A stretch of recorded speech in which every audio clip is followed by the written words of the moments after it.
తెలుగువారి number 1 choice Telugu matrimony.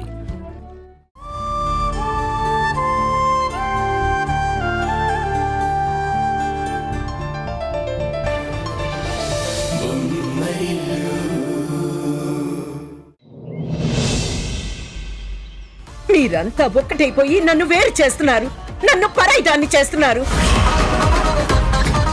నేను చచ్చిపోతే అందరికీ మనశ్శాంతిగా ఉంటుంది. చచ్చిపోతాను, చంపేయండి నన్ను. మీ చేతులతో మీరే నన్ను చంపేయండి, చంపేయండి. నా మాట విను కిరణ్మయి, నన్ను చంపేయండి. కిరణ్మయి, కిరణ్ నా మాట విను. కిరణ్, కిరణ్ చెప్పేది విను. కిరణ్,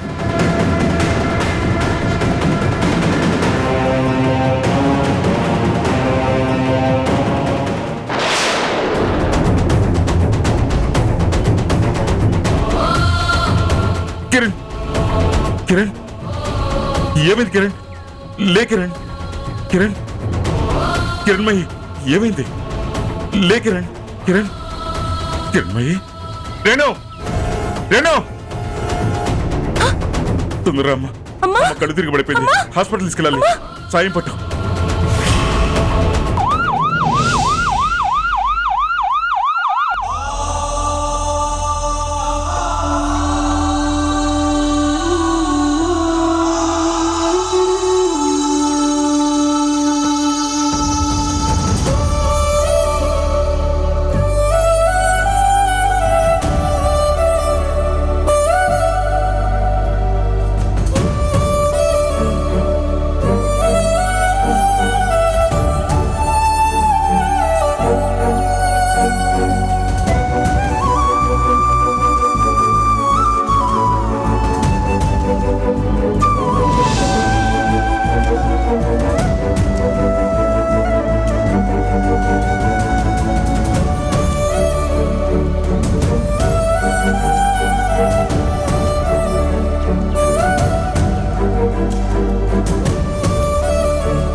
మీరు రెస్ట్ తీసుకోండి, మీరు అలా బయటికి పదండి.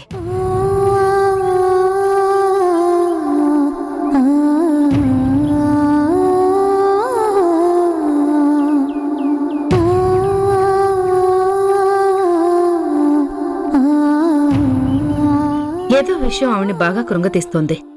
మానసికంగా చాలా బలహీనంగా ఉన్నారు. ఎక్కువ ఎమోషనల్ అయినా, ఏదైనా వినకూడని విన్నా ఆవిడ తట్టుకోగలిగే స్టేజ్ దాటిపోయింది.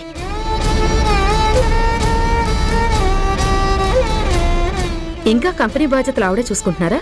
లేదు డాక్టర్, మా పెద్ద అబ్బాయి సంజయ్కి అన్ని బాధ్యతలు అప్పచెప్పాను. మంచి పని చేశారు. హార్ట్ మీద ఎఫెక్ట్ పడే సూచనలు కనిపిస్తున్నాయి. మిగతా రిపోర్ట్స్ కూడా రావాలి, అప్పుడు మాట్లాడదాం.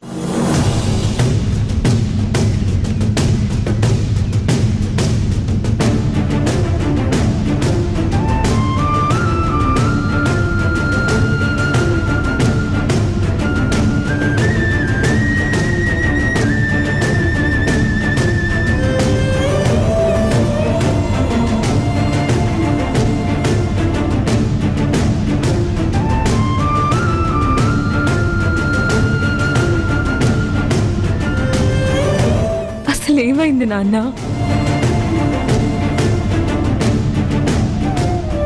మీ అమ్మ మాటకు మనసుకు సంబంధం తెగిపోయింది.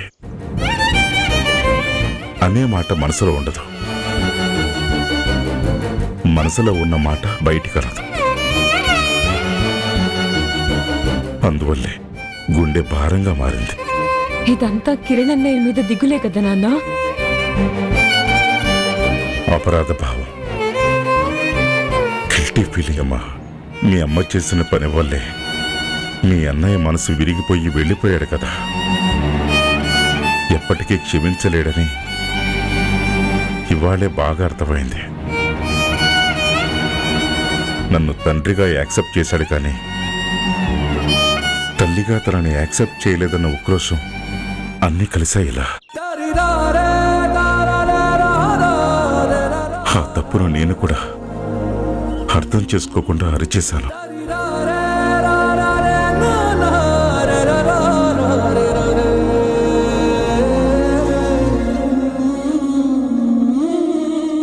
పసివాడే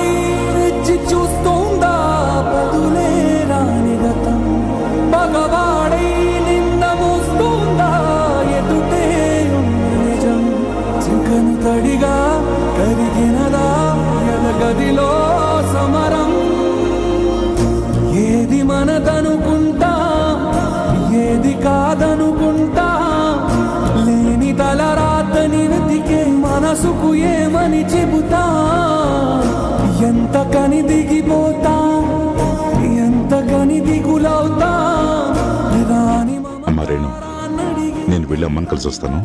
పెడతా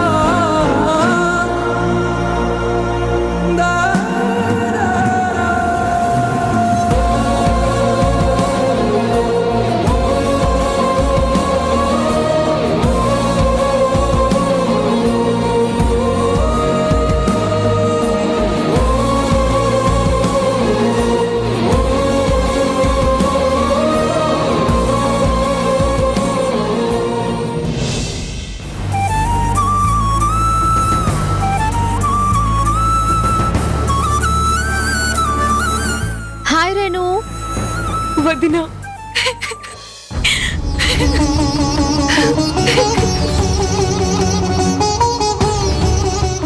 రేణు రేణు ఏమైంది? రేణు ఎందుకు ఏడుస్తున్నావు? అమ్మా అమ్మా, అత్తయ్య అమ్మని హాస్పిటల్లో అడ్మిట్ చేశాం వదినా.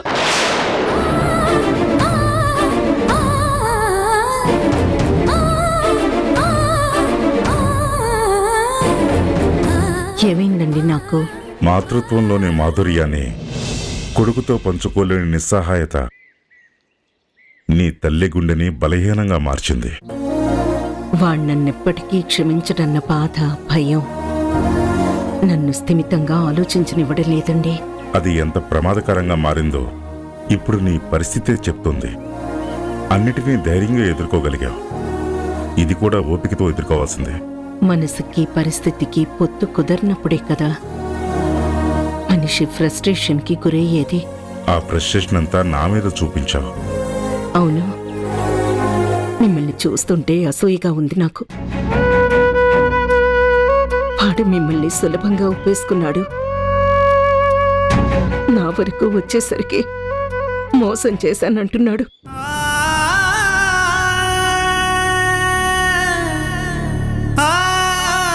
ఈ మోసం వెనుక వాడి క్షేమం మాత్రమే కోరుకున్నానని వాడికెలా చెప్పేది? 2 విషయాలు గుర్తుపెట్టుకో కిరణ్మయ్యి. పిల్లలు దేన్నైనా ఎక్కువగా ఆశపడుతున్నప్పుడు వాళ్ళని కూర్చోబెట్టి ఈ కారణంగా వద్దంటున్నామని సర్ది చెప్పాలి. లేదంటే వాళ్ళ ఆశల్ని ఆశయాల్ని గౌరవించి మంచో చెడు వాళ్ళకే నిర్ణయం వదిలేయాలి. నువ్వు రెండూ చేయలేదు, కేవలం శాసించావు. సరే, హాస్పిటల్ బెడ్ మీద ఉన్న నీతో నేను ఇవన్నీ మాట్లాడకూడదు, నువ్వు ఇవన్నీ ఆలోచించకూడదు.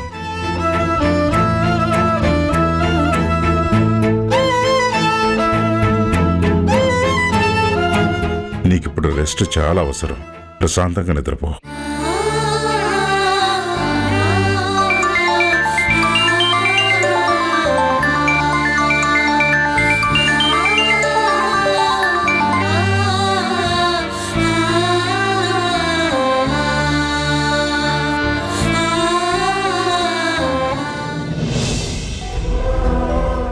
చెప్పు మల్లికార్జున్, మీటింగా?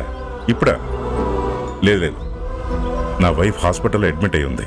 ఇప్పుడు రావడం కుదరదు. నాన్న, మీటింగ్ అన్నారు కదా, మీరు వెళ్ళండి. అమ్మని నేను చూసుకుంటాను. వద్దులే అమ్మా.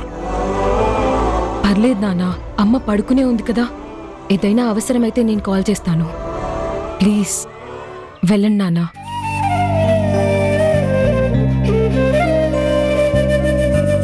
జాగ్రత్త అమ్మా.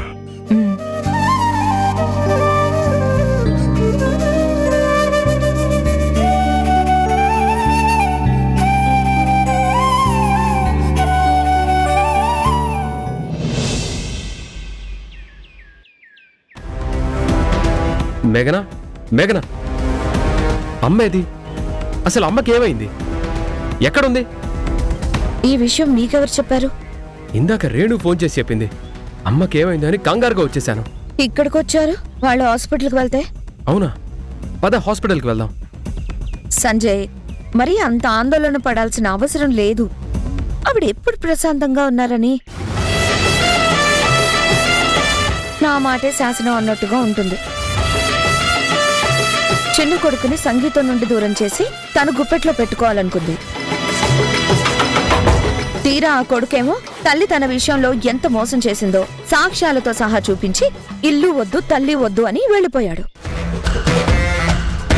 ఈవిడేమో వెళ్ళిపోయిన కొడుకు గురించి ఆలోచించి ఇలా తయారైంది. అవును, ఇంత జరిగినా మీ అమ్మ కిరణ్ మీద ప్రేమ చూపిస్తుంటే నీకు జలసీగా లేదా? నాకైతే రక్తం ఉడికిపోతుంది. ఇందులో జలసీయే ఉంది మేఘన. వాడు నా తమ్ముడు, అందరికంటే చిన్నవాడు. చిన్నప్పటి నుంచి మా అమ్మకి వాడి మీద ప్రేమ ఎక్కువ, అంతే కదా. అది సరే, నువ్వు ఈ టైంలో అమ్మకి తోడుగా ఉండొచ్చు కదా. అసలే అమ్మ హాస్పిటల్లో ఉంది. కోడలుగా నువ్వు దగ్గరుంటే ధైర్యంగా ఉంటుంది కదా. ప్రతిసారి మీకు నేనే గుర్తొస్తానా? ఈ ఇంట్లో ఇంకెవరూ లేరా? హారిక తరుణ్ ఉన్నారు కదా, వాళ్ళు వెళ్ళొచ్చు కదా. అసలు వాళ్ళు ఇంట్లో ఉంటే కదా. వాళ్ళిద్దరూ వరంగల్ పెళ్లికి వెళ్ళారు. నువ్వుండి ఎందుకు వెళ్ళలేదు? నేనెలా వెళ్ళగలను సంజయ్? అసలే ఒట్టి మనిషిని కూడా కాదు. అయినా ఆవిడకేం కాదులేండి. ఇంట్లో మనుషుల్ని పట్టించుకోరు కానీ ఇల్లు వదిలి వెళ్ళిపోయిన వాళ్ళ గురించి ఆలోచించి ఆరోగ్యం మీదకి తెచ్చుకుంటే ఎవరు మాత్రం ఏం చేస్తారు? వెళ్ళడం ఇష్టం లేదని చెప్పు. అయినా నువ్వు అక్కడికి వెళ్ళినా లేనిపోని మాట్లాడి అందరినీ బాధ పెడతావు. దానికంటే నువ్వు ఇక్కడుంటేనే అమ్మకి కాస్త ప్రశాంతంగా ఉంటుంది. ఏంటి మీ అమ్మ మీద తెగ ప్రేమ చూపిస్తున్నావు? ఏం చేయమంటావు? నా స్వార్థం కోసం నేను ఎదగాలనుకోవడంలో తప్పులేదు. కానీ అమ్మనే మోసం చేస్తున్నాననే గిల్టీ ఫీలింగ్ నాకు ఎక్కువైపోతుంది. ఇంట్లో అయినా పరిస్థితులు సరిగ్గా ఉన్నాయా అంటే అమ్మకు ఒంట్లో బాగోలేదు. ఈ మనిషి ఏంటి మళ్ళీ దారి తప్పుతున్నాడు? అనుకున్న పని పూర్తయ్యేంత వరకు నా కంట్రోల్లో ఉంచుకోవాలి. సంజయ్, ఇంత చిన్న విషయానికి అంత రియాక్ట్ అవుతావేంటి? ఎలాంటి పరిస్థితి వచ్చినా ఓపికతో ఎదుర్కోవాలి. ఇంట్లో పరిస్థితి గురించి ఆలోచించకుండా మన పని మీద మనం దృష్టి పెట్టాలి. మా సంజయ్ మంచి బాలుడు, అనుకున్నది సాధిస్తాడు. అత్తయ్యకి ఏమీ కాకూడదని నేను నా దేవుణ్ణి ప్రార్థించాను. క్షేమంగా ఇంటికొస్తారు, ఓకేనా?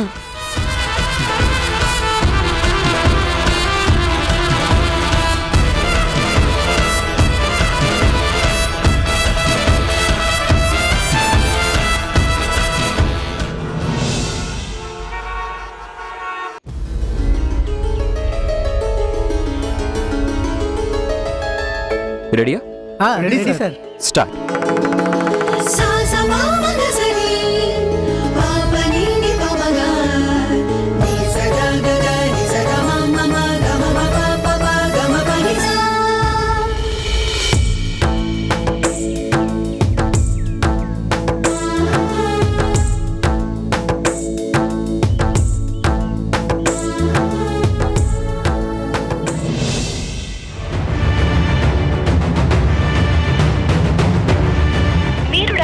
నంబరు స్విచ్ ఆఫ్ చేయబడినది.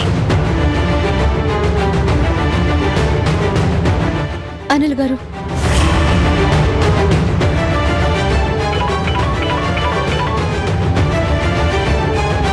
చెప్పండి ఉషా గారు. ఆయన ఫోన్ స్విచ్ ఆఫ్ వస్తోంది. ఆఫీస్లోనే ఉన్నారా? ఉన్నారు, సాంగ్ ప్రాక్టీస్ చేస్తున్నారు, అందుకే ఫోన్ స్విచ్ ఆఫ్ చేసి ఉండొచ్చు. ఒకసారి డిస్టర్బ్ చేయక తప్పదు, అర్జెంట్ విషయం. ఆయనకి ఫోన్ ఇవ్వరా? Sure, 1 minute.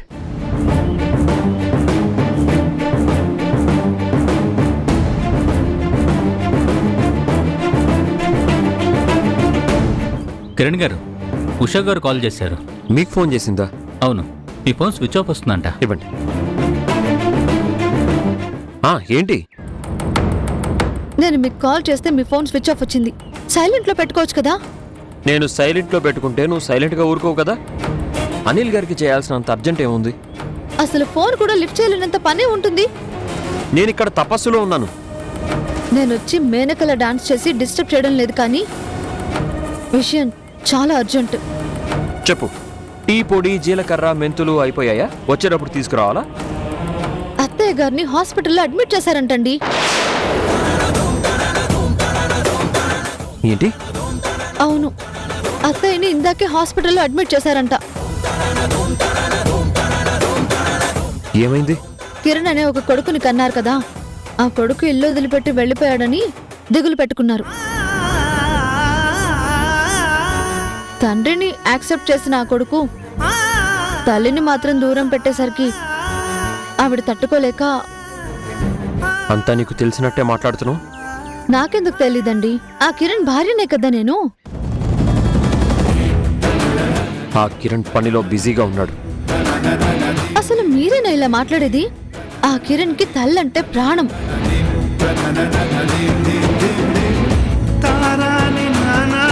ఆ తల్లికి కన్న కొడుకు కన్నా తన మాటే నెగ్గాలన్న పంతం. ఇది పంతానికి పోయే సమయం కాదండి. నువ్వు చెప్పాల్సింది చెప్పేసావుగా, ఇక ఫోన్ పెట్టు. ఏవండి ప్లీజ్, ఇద్దరం వెళ్దాం. మనం ఒక పూటే తిని ఒక పూట పస్తులు పడుకున్నప్పుడు ఎవ్వరూ రాలేదు. ఇప్పుడు నా భార్యని నేను పస్తులుంచకూడదని పట్టుదలగా పని చేసుకుంటున్నాను. రాదనుకున్న అవకాశం మళ్ళీ వచ్చింది. మళ్ళీ మనం బతకగలమన్న ఆశ కూడా పెరిగింది. నా భవిష్యత్తు నన్ను చూసుకొనివ్వు, కాన్సన్ట్రేట్ చేసి వర్క్ చేయనివ్వు.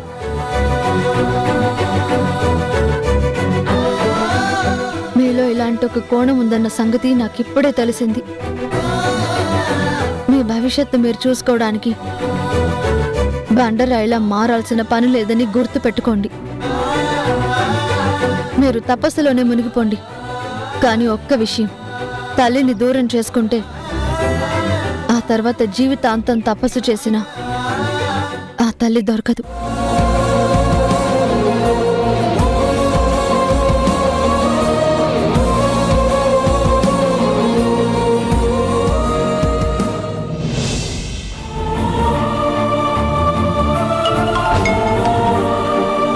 హలో వదినా.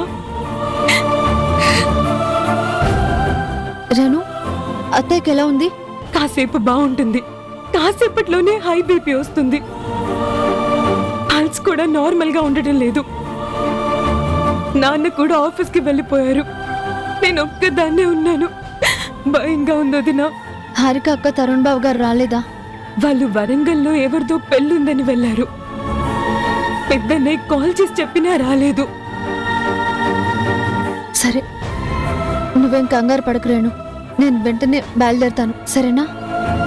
తొందరగా రావద్దినా, భయమేస్తుంది. అరగంటలో అక్కడ ఉంటాను.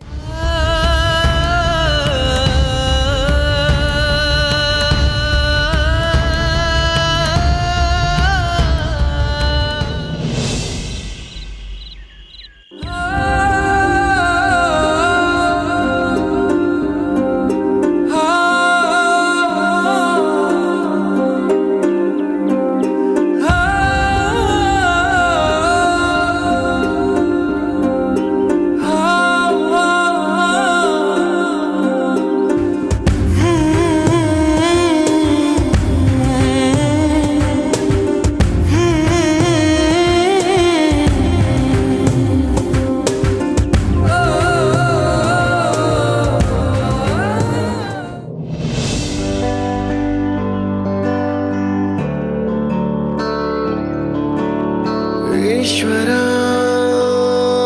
పరమేశ్వర వదినా, ఇటు చూడరా, రెండు కన్నుల మనిషి బ్రతుకును గుండె కన్నుతో చూడరా, ఎదుట పడని వేదనలను నుదుటి కన్నుతో చూడరా. ఈశ్వర పరమేశ్వర చూడరా, ఇటు చూడరా.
రాసిన రాతలిచ్చట మార్చుతూ మార్చుతుంటే నేలపైన వింతలన్నీ నింగి కన్నుతో చూడరా ఈశ్వరా పరమేశ్వరా.